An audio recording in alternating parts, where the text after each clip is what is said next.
Rated M for mature. The weapons need to feel heavy and powerful, and when you blast something, you want to see lots of chunks.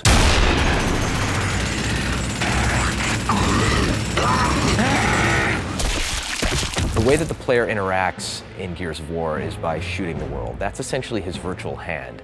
And what he does is he essentially reaches out and touches the environment. He's touching his enemies to eventually defeat them by unloading bullets into them. The gun is the only thing keeping you alive in the game, and so you're constantly sort of looking for the next good weapon, the next weapon you can find, the next piece of ammo, and it's sort of that search. Sort of you can do that bond of, this is what I need to survive. The weapons in Gears generally tend to shy away from some of the kind of laser beamy weapons you see in a lot of sci-fi environments. It was really more about something that looks like a gun, feels like a gun. It's really why we sort of went with sort of this kind of Vietnam-esque type of weaponry, that everything is a ballistics weapon, everything feels real. It's not energy weapons, not laser weapons. So your arsenal has expanded in Gears 2, and we have these heavy weapons. The first one's called the Mulcher. It's a heavy Gatling gun. Kind of based off the Predator, kind of raw, you know, just go crazy and mow everything down. We have a long-range mortar, which is heavy as well. You can take out enemies from what feels like it's about half a mile away. Again, you have to plant it and you have to crank it to get to whatever trajectory you shoot. We have the Scorcher, which is our take on a flamethrower. If you reload the gun perfectly, the shot goes further and it burns your enemies to a crisp, and there's much screaming and rejoicing when that happens. And then we have a really cool weapon called the Gorgon, and this is kind of a semi-automatic pistol. And this works well because you can take your enemy hostage and then grab this pistol and essentially take them out in a very quick and dirty fashion. I've added a new grenade, which is the poison gas grenade, what we call the ink grenade. The poison grenade is this crazy little, I don't know, grub or something, and it's filled with this poison gas, and they have it in a little cage on the end of the chain, and they'll fling it out, and it'll hit the ground, explode, and it'll emit all this crazy ink or poison gas. My favorite weapon in the game has to be the torque bow.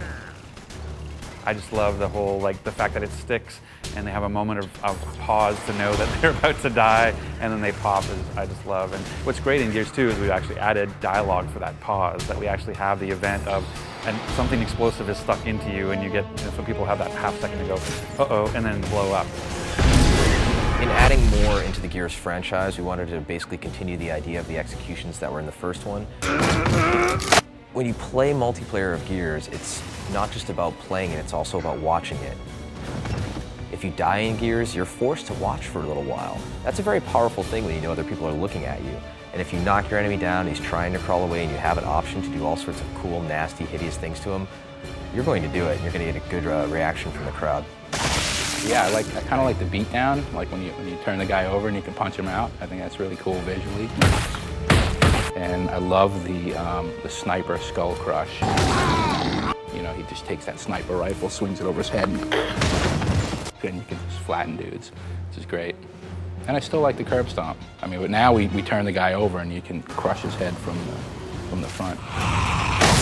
One of the ways we were trying to incentivize gamers in the first Gears to use some of the chainsaws moves and some of the executions was to put them in God mode, essentially. Starting Gears 2, nobody was a fan of that idea. They didn't want players to be protected at all when they were doing an execution. So actively, when you're playing the game and somebody is in front of you and you want to show off for your friends and do a cool execution, you're making a choice that this is going to take 2.5 seconds to pull off, and you better make sure that the area is clear before you show up.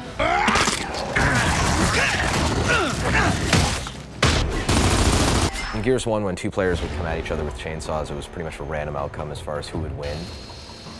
And in Gears 2, we actually wanted to make it A, very cinematic, and B, have an actual game mechanic that was implemented.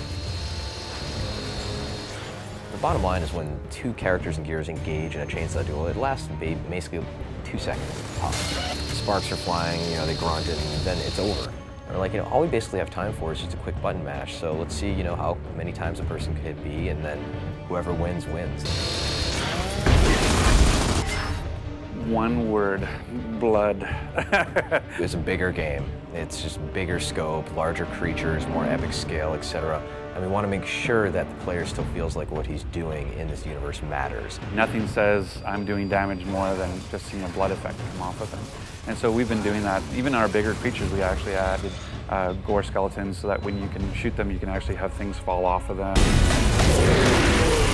I mean, you can just blow guys up to smithereens now.